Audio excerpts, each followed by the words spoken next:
রাসূলুল্লাহ সাল্লাল্লাহু আলাইহি সাল্লামের চাচার নাম আব্বাস, আব্বাস, আর আব্বাসের বেটার নাম আব্দুল্লাহ। তো আব্দুল্লাহ হলো রসুলের চাচাতো ভাই, আব্দুল্লাহ হলো রসুলের চাচাতো ভাই, আব্বাস হলো রসুলের চাচা। তো আব্বাস আর ইবনে আব্বাস, আব্দুল্লাহ, আব্বাস আর আব্বাসের বেটা, দুইজন বাপ বেটাই রসুলের মোলাকাতে যাচ্ছেন, রসুলকে দেখা করতে যাচ্ছেন। তো দুইজন বাপ বেটা পাশে দাঁড়িয়ে আছে, ধরেন দেখাচ্ছি, এখানে আব্বাস দাঁড়িয়ে, এখানে আব্বাসের বেটা, আর রসুল এখানে দাঁড়িয়ে। তো রসুল একজনের সঙ্গে কথা বলছেন, এদিক থেকে আব্বাস বলছে, এই বেটা মোহাম্মদ, চাচা ভাতিজাই জনে, এই বেটা মোহাম্মদ, দুইবার তিনবার করে ডাকছে। তো উনি কথা বলেই যাচ্ছেন একজনের সঙ্গে। তারপরে আব্বাস রাগ করে বাড়ি ফিরে চলে গেলেন। তো আব্বা চলে গেল, তো আব্দুল্লাহও চলে গেল। পরবর্তীকালে আব্দুল্লাহর সঙ্গে যখন রসুলের দেখা হচ্ছে, তো আব্দুল্লাহ কি বলছে জানেন? আব্দুল্লাহর কথাটা শুনেন। ইয়া রাসূলুল্লাহ, যেদিন আমি আর আমার আব্বা দুইজনে আপনার মোলাকাতে এসেছিলাম, শিশু সাহাবীর ভিতরে আব্বা আব্দুল্লাহ একজন শিশু সাহাবী, বাপের আগে সে ঈমান এনেছে রসুলের ওপরে। তখন আব্দুল্লাহ বলছেন, ইয়া রাসূলুল্লাহ, আপনি যখন আব্বা ডাকছিল সাড়া দিছিলেন না, তার কারণ আপনি আর একজনের সঙ্গে কথাতে ব্যস্ত ছিলেন, গভীর আলোচনা চলছিল। যার সঙ্গে আপনি আলোচনা করছিলেন ওই লোকটাকে আমি দেখেছি, লোকটাকে দেখেছি, বড় সুন্দর। আপনি যার সঙ্গে কথা বলেছেন ওই লোকটাকে আমি দেখেছি।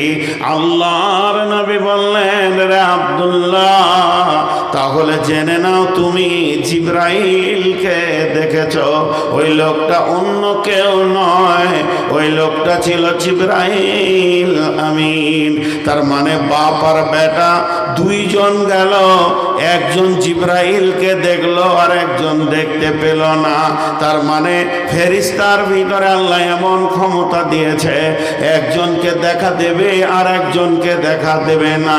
তো কিয়ামতের মাঠে নূরের আলোটা এমন হবে বন্ধু, ওই আলোতে একজন কিয়ামতের মাঠে আনন্দ পাবে আর একজন কিয়ামতের মাঠে কাঁদবে, তবুও ওই নূরটা পাবে না। যখন ওই নূরটা পাবে না, তখন ঈমানদারদের কাছে গিয়ে বলবে, তোমার সঙ্গে আমাকে জান্নাতে নিয়ে চলো।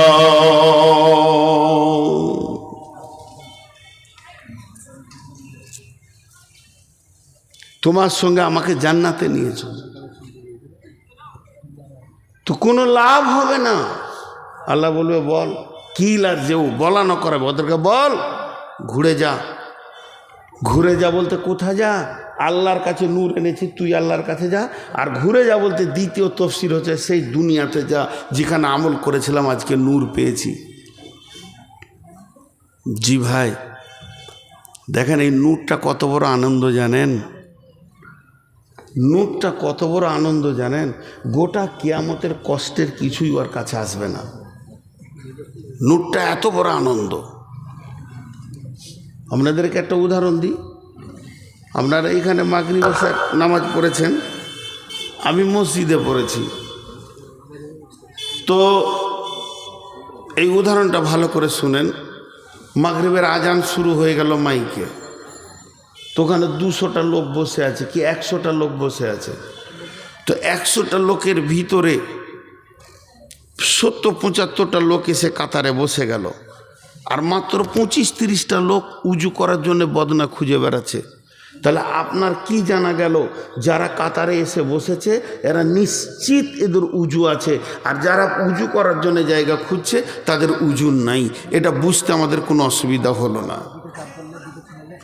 এখন ইমাম কখন আসবে, মজ্জেন কখন আসবে, কখন কাতার বাঁধা হবে, 1-2 মিনিট লেটও হতে পারে। কাতার বাঁধার পর তকবীর পড়বে, তারপর আল্লাহ আকবার বলে নামাজ শুরু হবে।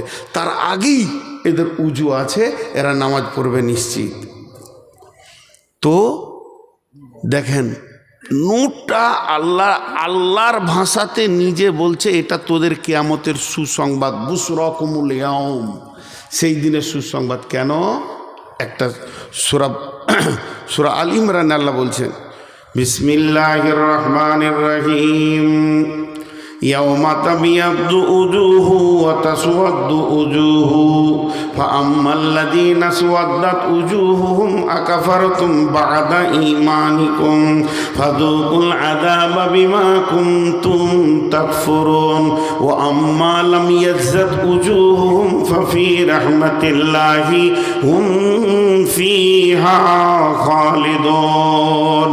যখন কিয়ামতের মাঠে দল দল লোক উঠবে, অনুফিকা ফিসসুরি ফাতাতুনা আফওয়াজা, এখনো হিসাব শুরু হয়নি, এখনো জাহান্নাম আনা হয়নি, এখনো জান্নাতকে এনে জাহান্নামের পরপারে রাখা হয়নি, এখনো পুলসেরাত আনা হয়নি। এই কেবল মানুষ কিয়ামতের মাঠে উঠছে, আর উঠলি প্রথমে সে নূর দেখতে পাবে। আল্লাহ বলছেন ওয়ানুফিকা ফিসসুরি ওয়ানুফিকা ফিহি উখরা ফাইদা হুম কিয়ামুন ইয়ানজুরুন ওয়া আশরাকাতিল আরদু বিনূরি রাব্বিহা। যখন সে কিয়ামতের মাঠে উঠবে তখনই প্রথমে দেখতে পাবে তার রবের নূরের তাজাল্লি। তার মানে আপনি দেখবেন আমার গায়ে তো নূর লেগে গেছে, আহ মাশাআল্লাহ আমার ভাইয়ের গায়ে নূর লেগেছে। ও চাচা বলে হ্যাঁ আমারও নূর লেগে গেছে, উজুর জায়গাগুলো সামনে নূর পেয়ে গেছি। আরে বন্ধু তোমার তো নূর নাই। তা আমার আল্লাহ বলছেন যখনই কিয়ামতের মাঠে উঠবে ফার্স্টে তাদের শরীরে নূর লেগে যাবে। আর যখনই নূর লেগে যাবে, এখন দাড়ি পাল্লা কখন আসবে, হিসাবের খাতা কখন আসবে, কখন ডান হাতে বাঁ হাতে সার্টিফিকেট হবে, কখন জান্নাত আর জাহান্নামের ফয়সালা পাওয়া যাবে, এ সময় তো দূরের কথা। আমার রব বলছেন হে নূর আলারা তোমরা নিশ্চিত হয়ে যাও, তোমরা জান্নাতে যাবে। তখন থেকেই তোমাদের টেনশন মুক্ত হয়ে গেছে। কোরআন নিশ্চিত করছেন ওয়া আম্মা লাম ইয়াজ্জাত উজুহুহুম ফাফি রাহমাতিল্লাহি হুম ফিহা খালিদুন।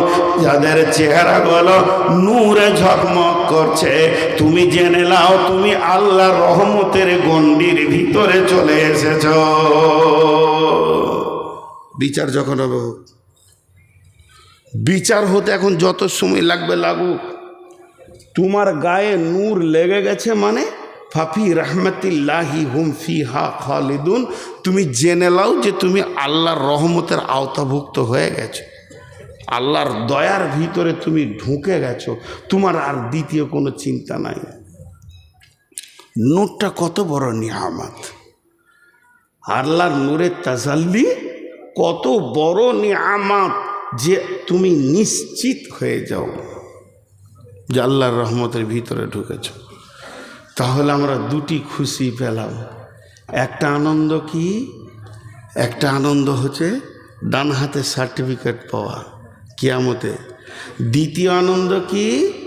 নূরের তাজাল্লি নিজের শরীরে আসা। নাম্বার 3, ইন্না আ'তাইনাকাল কাউসার ফাসাল্লি লিরাব্বিকা ওয়ানহার।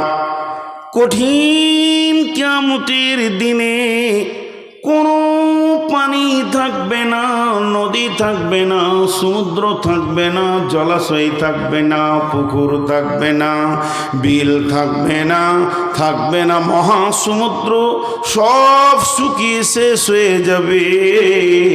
বিশ্বটা একটা রুটির খোলার মতো হয়ে যাবে। মানুষ সেখানে দাঁড়িয়ে থাকবে এবং আমার রব তখন ইসরাফিলকে দিয়ে সুর ফোঁকাবেন, বিশ্বভূমণ্ডল ভেঙে যাবে। এই অবস্থায় শুধুমাত্র একটা পানি থাকবে, যেটাকে হাজে কাউসারের পানি বলছেন। এই হাজে কাউসারের পানির মালিক আল্লাহ, এটা বানিয়েছেন আল্লাহ। অফুরন্ত পানি, এটা আমার রবের সম্পূর্ণ আমার মালিকের আল্লাহর। কিন্তু আমার আল্লাহ সেই কঠিন কিয়ামতের দিনে তার নবীকে সম্মানী করেছেন, প্রাইজ দিয়েছেন। এবং কঠিন দিনে নবীজির ইজ্জতকে ওপরে তুলে দিয়েছেন হাজে কাউসারটাকে দিয়ে। আজকে যেমন দুইজন ফারেক হলো, তাদের হাতে প্রাইজ তুলে দেওয়া হলো, তাদেরকে সম্মানী দেওয়া হলো, আমার নবীকে ওই কঠিন দিনে সম্মানের প্রাইজ দিয়েছে, হাজে কাউসারের মালিক বানিয়েছেন। এবং বিশ্ব নবীর কাছে তার উম্মতেরা যাবে এবং বিশ্ব নবী উম্মতদেরকে এক পেয়ালা করে পানি দেবেন। বন্ধুরা আমার, হাজে কাউসার চোখে দেখা যাবে না, কত দূর দুইটি দেশের নাম নিয়ে নবী বলেছেন, এত দূর প্রান্ত থাকবে, হাউসটা চৌকান্না হবে, গোল লম্বা হবে না, চার কোণা হবে, শুধু একটা গেট থাকবে যেখানে বিশ্ব নবী হাজে কাউসারের পানি পান করাবেন, আর বাকিটা সিকিউরিটি দিয়ে ঘেরা থাকবে ফেরেশতা দিয়ে। পেয়ালাগুলো আসমানের তারার মতো জুলজুল করে জ্বলবে, লক্ষ লক্ষ পেয়ারা সেখানে বাটিগুলো ভাসতে রয়েছে। বিশ্ব নবী একটা করে তার উম্মতকে ধরিয়ে দেবে।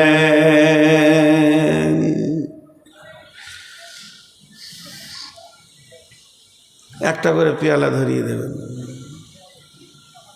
জি ভাই, ছোট্ট একটি কথা, আমি 96 মনে হচ্ছে আইডিয়া করে বলছি, আমার প্রথম পাসপোর্ট 1996। তখন পাসপোর্ট হতো 5 পাতা 6 পাতা ফর্ম ফিল আপ করে কলকাতায় দিয়ে আসতে হতো। আর পাসপোর্ট করতে গেলে একদিন আগে গিয়ে রাস্তায় শুয়ে থাকতে হতো, মশা তাড়তে হতো, না হলে পাসপোর্ট পাওয়া যেত না। তাই ওই কষ্ট করে গিয়ে লাইনে দাঁড়িয়ে দাঁড়িয়ে দাঁড়িয়ে 2 পা জমে গেছে। একটা দালালকে 200 টাকা দিয়ে আবার একটু আগে হলো, নাহলে পাওয়া যাবে না। এই যখন গেটে গিয়ে কাউন্টারে ঢুকছি, আমার সামনে একজন আছে, তারপরে আমি, তো কলিজাটা মনে হচ্ছে এত বড় হয়ে গেল, পাসপোর্ট পাবো রে। খালি পাতা উল্টে বলছে নূর মোহাম্মদ এই লেখাটার সাথে এটা মিলছে না, বাস ওর কুটকুটি মেরে দিলে 2 দিনের মেহনতের। তো যদি বলছি স্যার আর একটা ফিল আপ এক্ষুনি করে দিছি, না আবার পরে আসবে, নেক্সট এসো। আর ও যখনই একবার না বলে দিচ্ছে যাকে, ওখানে 2টো পুলিশ দাঁড়িয়ে আছে, খপ করে ধরে টেনে সরিয়ে দিয়ে ভাগ যা চল। ওরা বুঝলে না যে কতক্ষণ যে দাঁড়িয়েছিলাম রে, রাত 3টে থেকে বেলা 11টায় পেলাম, তো এটা ওরা বুঝলো না, টেনে সরিয়ে দিলে। তো বিশ্বনবী যেখানে হাজে কাউসারের পানি খাওয়াবেন, 2 ধরনের ফেরেশতা থাকবে, জান্নাতের আর জাহান্নামের। যে লোকটা পানি পেয়ে যাবে, জান্নাতের ফেরেশতা বলবে আহলান সাহলান মারহাবান, এসো এসো এসো, তোমাকে তোমার গন্তব্য দেখিয়ে দিই, তোমাকে তোমার সাথে গিয়ে জান্নাতে পৌঁছে দিই। আর যে লোকটা পানি পাবে না, সে লোকটা অন্য দেখে বুঝে নেবে, না না না সরলে হবে না, যেন তেন কারে পানিটা পান করতেই হবে। রসুলের কাছ থেকে যদি সরে যায় আর আমাদের কোনো চারা নাই, উপায় নাই। বিশ্বনবীকে যখন জোর করে পানি পানের ব্যবস্থা নিতে যাবে, জাহান্নামের ফেরেশতা গর্দনে ধরবে, বলে বড় মাস্তানি দুনিয়াতে করেছো, আর 1 সেকেন্ড মাস্তানি করতে দেওয়া হবে না। টানতে টানতে গিয়ে নিয়ে জাহান্নামের গর্তে ফেলে দেবে। বন্ধুরা আমার, বিশ্বনবী জীবনে কাউকে রেগে ধুমকে কথা বলেননি, চোখ মুখ লাল করে কথা বলেননি। একমাত্র কিয়ামতের দিনে হাউজে কাউসারের কাউন্টারে রেগে কথা বলবেন। কার ওপরে রাখবেন, কাকে চোখ দেখিয়ে কথা বলবেন, আর কি বলবেন? হাদিসে আছে, মুসলিম শরীফের হাদিসে আছে, সোহকান সোহকান লিমান গাইয়ারা মিন দীনি, সোহকান সোহকান লিমান বাদদালা মিন দীনি। দূর হয়ে যা, দূর হয়ে যা, তোর সাথে আমার কোনো সম্পর্ক নাই, আমি যে তোর নবী, তুই যে আমার উম্মত, এরকম কোনো সম্পর্ক তোর সাথে নাই, তোর সাথে আমার দিনের কোনো সম্পর্ক নাই। একবার বল, মাফলারটা খোল, আমারটা দেখ আর তোরটা দেখ। একবার দাঁড়িয়ে যা ড্রেসিং টেবিলের সামনে। আমি কোনোদিন নবী মুহাম্মদ হাত দিইনি, তুই গাল থেকে নামিয়েছিস। আমি ডান হাতে পান করেছি, তুই বাম হাতে পান করেছিস। অর্থাৎ রসুলের সুন্নতকে যে মেনে নিতে পারবে না, রসুলের সুন্নতকে যে একদম জিন্দেগিতে নিতে পারবে না, ওই লোক কোনোদিন হাজে কাউসারের পানি পাবে না।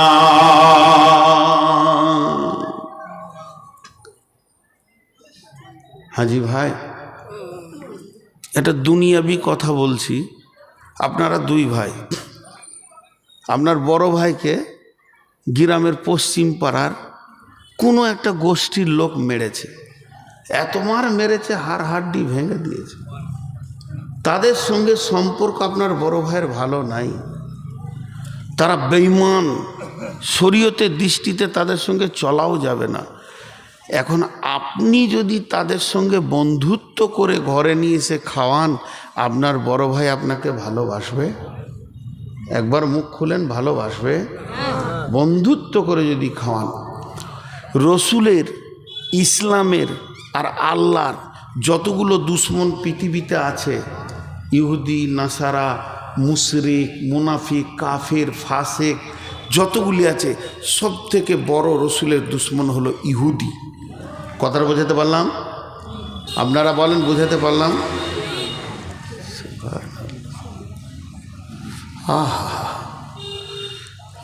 সব থেকে বড় দুশ্মন কে?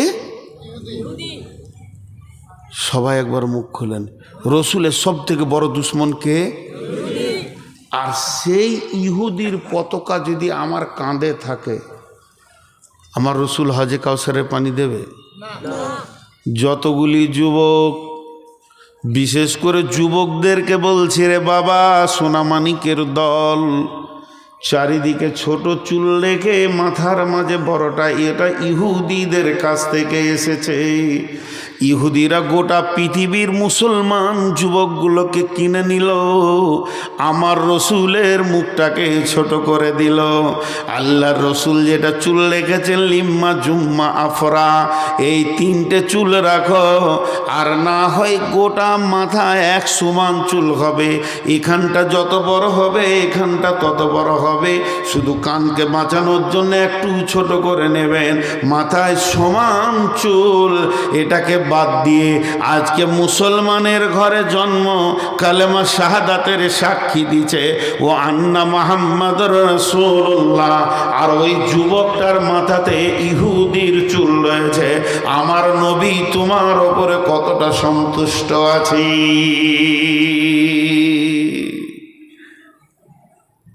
জি, পারবে কোনো যুবক কালকে মাথাটা নাড়া করে দিতে যে এ চুল রাখবো না, আমার রসুল নারাজ? পারবে না। তাহলে ও কাকে ভালোবাসছে? ইহুদিকে। ওর বক্তব্য রসুল নারাজ হোক, এতে কোনো যায় আসে না, কিন্তু ইহুদি যেন নারাজ না হয়ে যায়। ই হাজে কাউসারের পানি পাবে? ঠিক করে বলেন, একে হাজে কাউসারের পানি দেবে? কাকে দেবে? খোরাইমকে দেবে। আল্লাহ রসুল, একটা যুবক ছিল মক্কার, মদিনার, ও লম্বা চুল রেখেছে, আর পায়ের টাকনো নিচে কাপড় পরতো, মানে মাস্তান হয়ে গেছে নিজে নিজেই। ওর নাম হচ্ছে খোরাইম। আল্লাহ রসুল মসজিদে নববীর ভিতরে বসে, পবিত্র জায়গাতে বসে, মদিনার কোন কোন ছেলেটা ভালো আলোচনা করতে করতে খোরাইমের নামটা এসেছে। নবীজি বলছেন, নি'মার রাজুলু খোরাইমান, যত ভালো ছেলে আছে ওই ভালো ছেলের লিস্টে পড়ে গেছে খোরাইম। এর মতো সুন্দর, এর মতো নম্র, এর মতো ভদ্র, এর মতো আখলাকওয়ালা ছেলে আর মদিনার বুকে নাই, খুব কম। তবে খোরাইমের দুইখানা খারাপই রয়েছে, একটা টাকনুর নিচে কাপড়, আর একটা হলো মাথায় লম্বা লম্বা চুল। কেউ শুনেছে? সাহাবীদের ভিতরে খোরাইমের সঙ্গে ওর দেখা। খোরাইম, শোন শোন শোন, আল্লাহ রসুল তোকে ভালো ছেলে বলেছে রে। ঠিক নাকি? ওর কলজে ফুলে একদম আর জায়গা হয়েছে না। মসজিদের নববীতে বসে আলোচনা করেছে যে খোরাইম হলো মদিনার মধ্যে ভালো ছেলে। তো খুশিতে আরও থাকতে পারছে না, আমি ভালো, রসুল বলেছে বলে হ্যাঁ। বলছে তবে তোর দুটা খারাপই বলেছে, তো মুখটা নেমে গেল, দুটা খারাপই মুখটা নেমে গেল। আল্লাহ রসুল আমার কাছে খারাপই পেয়েছে বলে হ্যাঁ। 1 নম্বর তোর চুলটা লম্বা, 2 নম্বর তোর টাকনুর নিচে পায়জামা, এটা নয়ার নবী মানতে পারেনি। খোরাইম মুখটা ছোট করে সোজা বাড়ি গেল, নাপিতের কাছে গেল না, টেলার্সে গেল না, দর্জির কাছে, নিজে একটা চাকুকে কাঁচিকে ধরে চুলকে ধরছে আর কাটছে আর বলছে ওরে বেঈমান চুল রে, তোর জন্য আমার রসুল নারাজ হয়ে গেছে, তোকে আমি আর 1 সেকেন্ডে রাখবো না। পায়জামাটাকে চাকু করে ফেলে দিয়ে এতটা কেটে ছুঁড়ে ফেলে দিয়ে বলছে তোকে আমি কেটে দিতে পারবো কিন্তু আমার রসুলকে নারাজ করতে পারবো না। ওই খোরাইমকে বিশ্ব নবী ডেকে বলবে আয় আয় পানি পান করে যা। যতগুলো মুসলমানের ঘরের যুবক আছেন বলেন কালকে চেঁচে নাড়া করতে পারবেন? এ চুলের গুষ্টি বেঁচে খাই, আমার রসুল নারাজ, আমি এ চুল রাখবো না। পারবে না, বরং ওই মাস্তানি রাখবে। বলেন এ কি রসুলকে ভালোবাসে না এই কিয়ামতের দিন আনন্দ করবে? কামবে। ভাইরা আমার, তাহলে 1 নম্বর হলো ডান হাতে সার্টিফিকেট পাওয়া, 2 নম্বর হলো নূরে তাজাল্লিতে আনন্দে আনন্দিত হওয়া, 3 নম্বর হলো রসুলের হাতে হাজে কাউসারের পানি পান করা, 4 নম্বরে আমার আল্লাহ বলছেন, এটা হাদিসে কুদসি ভাই আমার, হাদিসে কুদসির মধ্যে বলছেন আল্লাহ ইয়াকুলুল্লাহু আযজা ওয়া জাল কুল্লু আমালিন ইবনে আদম লাহু ইল্লা সিয়ামা ফাহুয়া লি ওয়া আনা আজজি বি ইন্নামা ইয়াতরুকু তাআমাহু ওয়া শারাবাহু। আমার আল্লাহ বলছেন যতগুলি আমল ইবনে আদম করে, মানুষের আদমের সন্তানরা পৃথিবীতে যত আমল করে তার মধ্যে একটা আমল করে, তার নাম হলো সিয়াম রমজান। রমজানের রোজা রাখে, যারা রাখে তারা আমার জন্য রাখে, আর তাদের বদলা হলাম আমি নিজেই, তাদের বদলা হলাম। কঠিন কিয়ামতের দিনে তাদেরকে আমি বলবো রে রোজাদার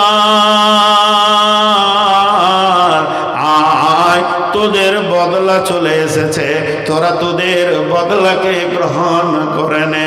কারণ তারা খাওয়া পান করা ছেড়েছে শুধু আমার জন্যে। তোমায় ভালোবাসি আল্লাহ, তোমায় ভালোবাসি, তোমায় ভালোবাসি বলে তোমার কাছে আসি। সকালে আসি, দুপুরে আসি, বৈকালে আসি, আর সন্ধ্যায় আসি, রাত্রে আসি, আসি পঞ্চবার। তোমায় ভালোবাসি আল্লাহ, তোমায় ভালোবাসি, তোমায় ভালোবাসি বলে তোমার কাছে আসি। শকতিসে সন্তোষিতে ভরা একটি মাস, উৎসাহতে নিশাবটি করে উপবাস। তোমায় ভালোবাসি আল্লাহ, তোমায় ভালোবাসি, তোমায় ভালোবাসি বলে তোমার কাছে আসি। ধরেলেন এখানে যদি ছেলেগুলোকে বলা হয় মাদ্রাসার বাবা, কেউ যদি আম্মা পড়াটা মুখস্থ শুনিয়ে দাও, এই কোরআনটা দেওয়া যাবে। কেউ যদি 29 পারা শুনিয়ে দাও, এই কোরআনটা দেওয়া যাবে। কেউ যদি 30 পারা শুনিয়ে দাও তো মোবাইলটা দেওয়া যাবে। এইভাবে প্রাইজ বলা হচ্ছে। আর কেউ যদি রোজা রেখে দাও 30টা, তাকে কোরআন দিব না, মোবাইল দিব না। কলম দিব না, খাতা দিব না, স্বয়ং আল্লাহকেই প্রাইজ তার দিব। এর থেকে বড় প্রাইজ আর হতে পারে না যে আল্লাহকে পাবে। এখন দুনিয়াবি 5খানা কেসের আপনি আসামি। আজকে হলো কয় তারিখ? আজকে আপনার কিনা 26-25 তারিখ। 25 তারিখ হয়ে গেছে, 26 তারিখ ঢুকে গেল।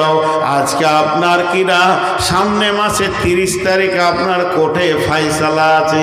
আপনি মার্ডার কেসের, রেপ কেসের, চুরি অপহরণ কেসের আসামি।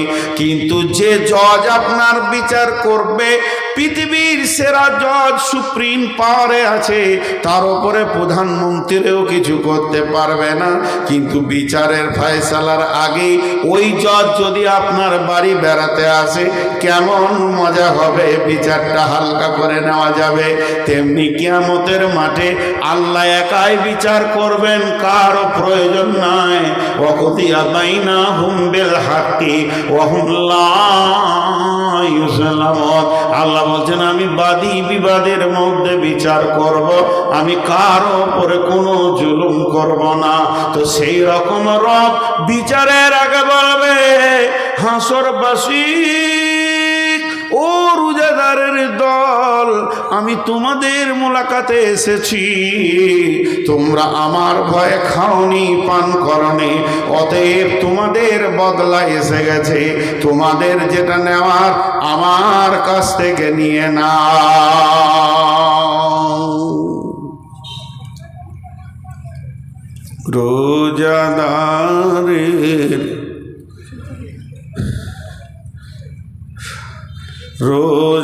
রোজাদারের দুইটি খুশি, একটি খুশি ইফতারে, অপরটি হয় আল্লাহর দিদার রোজ হাসরের প্রান্তরে।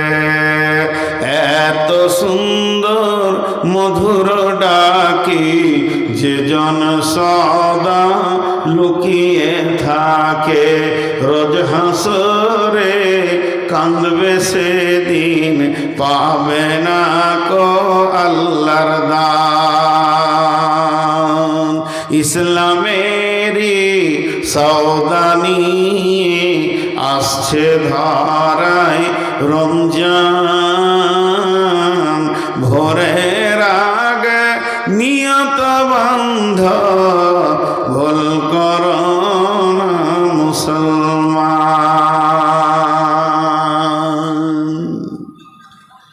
কিয়ামতের এটা 4 নম্বর খুশি। আর একটা আছে, পুরো একটাতে ছাড়বো ইনশাল্লাহ। আপনারা এতগুলি লোক বসে আছেন, আমার সত্য কথা বলতে আব্দুস সবুর সাহেব আমার আগের বক্তা, কোন যুগের বক্তা গো, আমরা যখন নহমির পড়তাম তো চুরি করে ওর জালসা শুনতে গেছি। ভবানীপুর মাদ্রাসায় কে আসবে না, সইগুর আসবে। তো মাদ্রাসা থেকে আমাদেরকে হেডমাস্টার বলছে, একজনও যাবি না জালসা শুনতে, সামনে পরীক্ষা। চুরি করে বাঁশের ঝোড়ে ঝোড়ে গিয়ে জালসা শুনে এসছি। তো সেই যুগের বক্তা চলছে তো চলছি, ওই যে কী মাল দিয়ে আল্লাহকে বানিয়েছে ওই জানার আল্লাহ জানে, মাথা হিলিয়ে যেতে চলে যেতে চলে। পণ্ডিত মানুষ, ভালোবাসি, উনিও আমাকে ভালোবাসেন। কিন্তু দেখেন, আমরা অল্প দিনে রুগী হয়ে গেলাম। অল্প দিনে রুগী হওয়ার কারণ, আমি যতদিন জালসা করছি আমার মনে নাই যে আমি কোনো দিন প্রথম পেয়েছি, মনে নাই, হয়তো 1-8 বার পেয়েছি। যতবার পেয়েছি সেই শেষে। আর ওর আল্লাহর রহমতে 9টা পার হবে না, স্টেজে বসে যাবে, সলিড ঘুমটা মারে, আর আমি সলিড ঘুম থেকে জেগে থাকি। তো এই জালসাগুলোকে তওবা করব, শুধু এই বছর নয়, 2-3টে জিনিস নিয়ত করেছি। যদি কেউ বলে যে রাত 9টার পর স্টেজে উঠতে হবে, ইনশাল্লাহ ওই জালসায় যাব না। আর ইউটিউবার যে জালসায় থাকবে ওই জালসায় যাব না। মানে এদের কার নিতে পারছি না, মানে আমার মাথা বিগার নিয়ে নিচ্ছে আর কি। এই চেয়ারে বসে বকা যে কতটা কঠিন ওরা তো জানে না, ওরা ভাবছে, আর ওরা বুঝেও না যে এটা রুজি রুটির লাইন নয়। বড় বড় আলেমরা ফতোয়া দিচ্ছে যে ফেসবুক বা ইউটিউব থেকে ইনকাম করা হারাম। কিন্তু আমি ফতোয়া দিইনি, কারণ আমি ফতোয়া দিতে পারবো না, সেই পুঁজিটা নেই। কোনো বিষয়েই আমি ফতোয়া দিই না, শুধু এটা বিষয় নয়, ওই জন্য এটাও দিইনি। কিন্তু আমি দেখছি যেটা খারাপ জিনিস।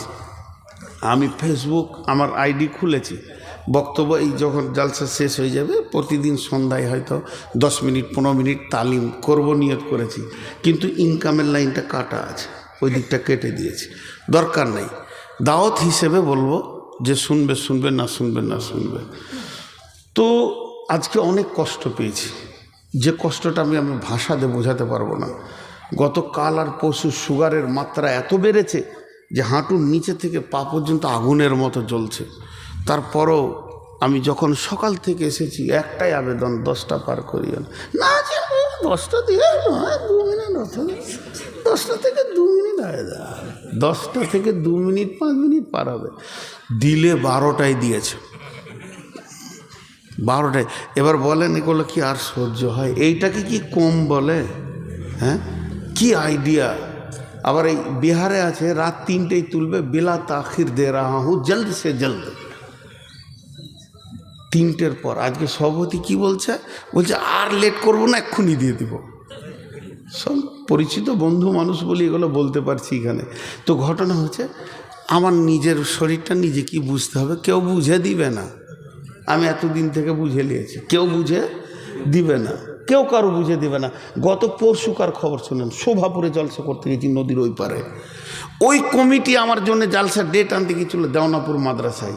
দেওনাপুরওয়ালারা দিয়েছে 10টায়, কমিটির ছেলেগুলো বলছে এদের হুঁশ নাই, জ্ঞান নাই, 10টায় কি রাত দেয় না, 9টায় দিবে তো ভালো হবে। জানটা খোশ হয়ে গেল, তাহলে এরা 9টায় দিবে, ডেট নিয়েছে 11:30টায় দিয়েছে। ওকে খুঁজে বেড়াচ্ছিলাম, মারবো, পালিয়ে গেছে সুইচ অফ করে দিয়ে। হ্যাঁ, তোকে মারবো, তারপর আমি এখান থেকে লদি পার হব।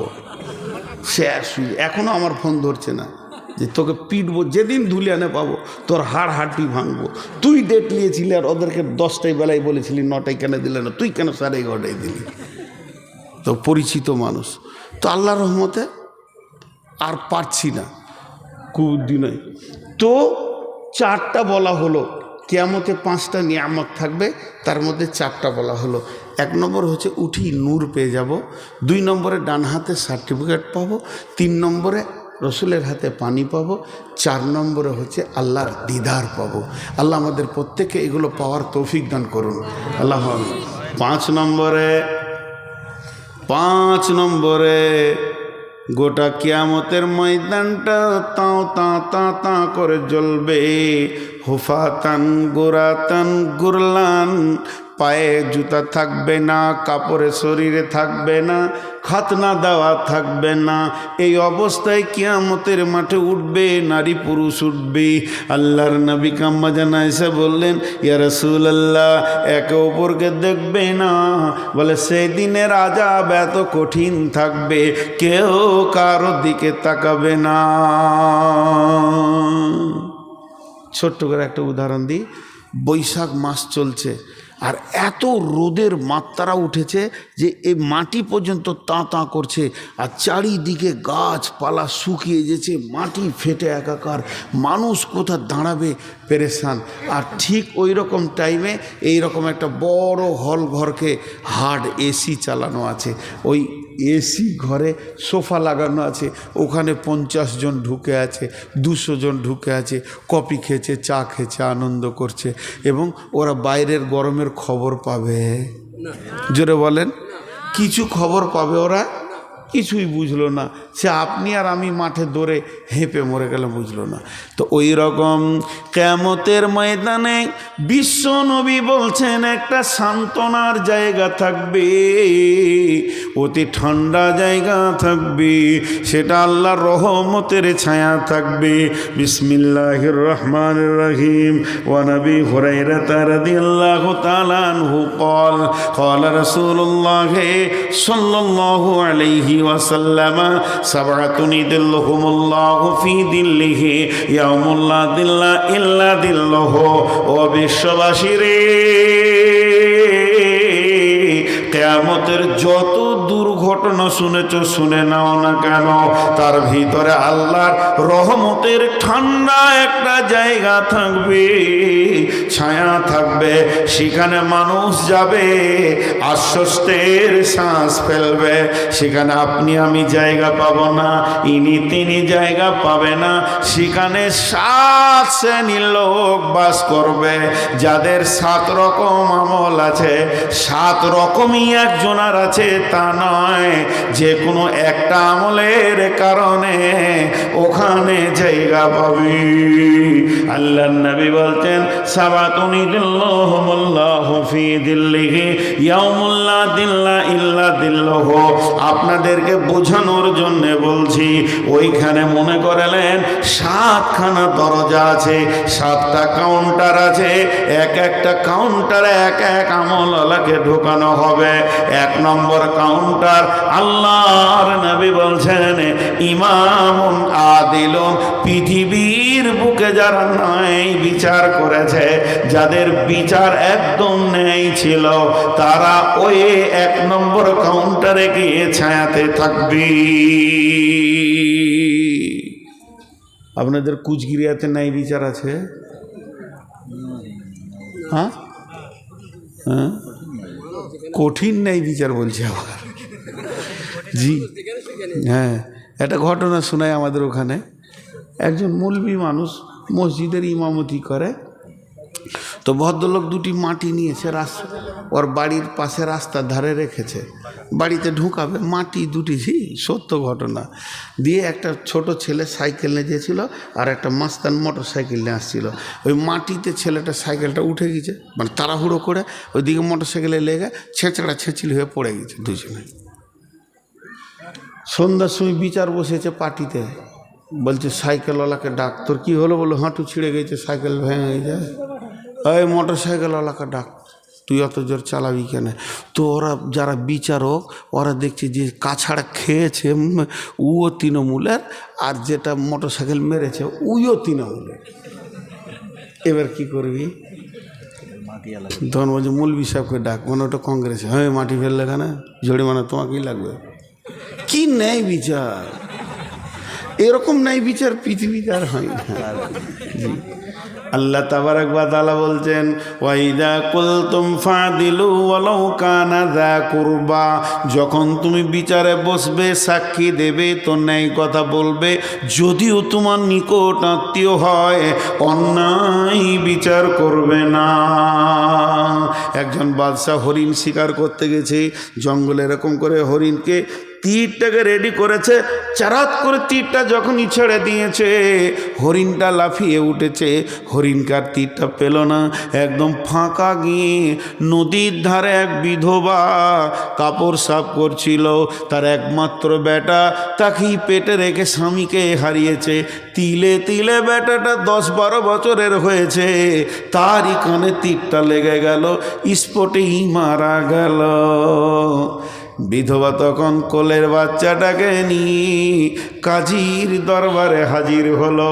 কাজী নামদার, বাদশা আমার ছেলেকে মেরে দিয়েছে, আমি বিচার চাই। কাজী বলছে, বাদশাকে ডাকো।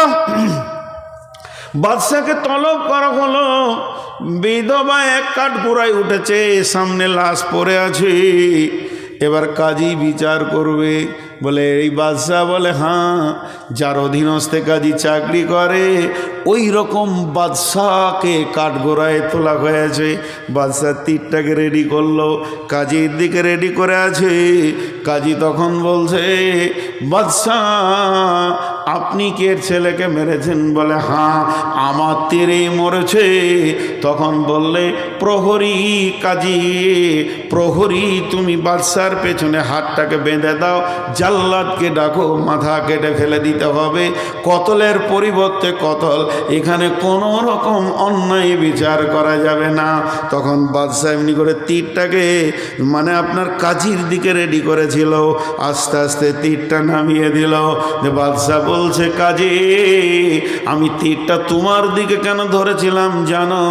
তুমি যদি আমাকে বাদশা মনে করে অন্যায় বিচার করতে তো প্রথমেই তোমাকে দুনিয়া থেকে সরিয়ে দিতাম। এই রকম বেঈমান কাজী আমার রাজ্যে আমি রাখবো না।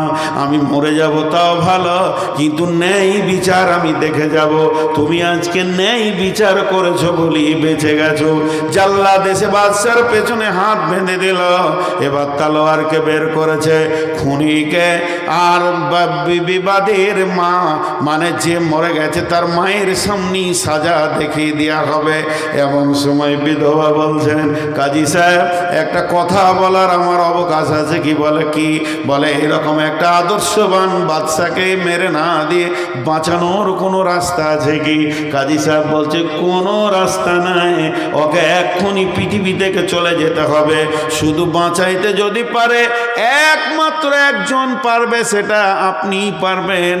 যেহেতু সন্তান আপনার, খুনেকে যদি আপনি মাফ করে দেন তবেই বাদশা বাঁচবে, নচেত আমার আইনের কাঠগড়ায় ওকে বাঁচানো যাবে না।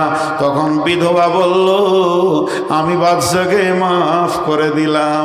জাল্লাদ হাতটা খুলে দিল, বিধবাকে জড়িয়ে ধরে বাদশা বলল, মা একটা সন্তান তো মারা গেছে, আমাকে কি সন্তান বলে মনে করা যায় না? তাই যদি যাই তুমি আমার ঘরে থেকে যাও, আর তোমার সন্তানের প্রয়োজন হবে না। অতএব বন্ধু, আল্লাহর নবী বলছেন, তুমি ওই এসিতে সময়টাকে কাটাতে চাও কিয়ামতের দিনে, সমস্ত কিয়ামতবাসী ত্রাহি ত্রাহি করবে, নাফসি নাফসি করবে, তারই ভিতরে ওই রহমতের ছায়াতে যারা থাকবে আনন্দে তাদের দিন চলে যাবে। তারা কিয়ামতের অনুপরিমাণ কষ্ট বুঝবে না। সেটাকে ন্যায় বিচার করনে ওয়ালা। নাম্বার 2, শাবুন নাশা ফি ইবাদাতিল্লাহ, ওই যুবক যে যৌবন কালটা আল্লাহর ইবাদতে কাটিয়েছে। আল্লাহর ইবাদত অনেক রকম আছে। যুবকরা যদি একটু ইচ্ছা করে নফল ইবাদত যে কত করতে পাবে। জেনা করা কাবিরা গোনা, জেনা করা যত গুনাহ, বিবির সাথে মিলা অতটাই নেকি। জি, এই দিকটা যেমন গোনা, ওই দিকটা তেমনি নেকি। একটা 80 বছরের বুড়ো বৃদ্ধ, 80 বছরের বৃদ্ধা সারা রাত জেগে সুবহানাল্লাহ সুবহানাল্লাহ সুবহানাল্লাহ আলহামদুলিল্লাহ বলে যে নেকিটা পাবে, একটি যুবক আর যুবতী দুইজন স্বামী স্ত্রী হালাল যদি সারা রাত মহব্বতের সঙ্গে গলা ধরে সময় কাটিয়ে দিতে পারে, নফল ইবাদতের নেকি পাবে।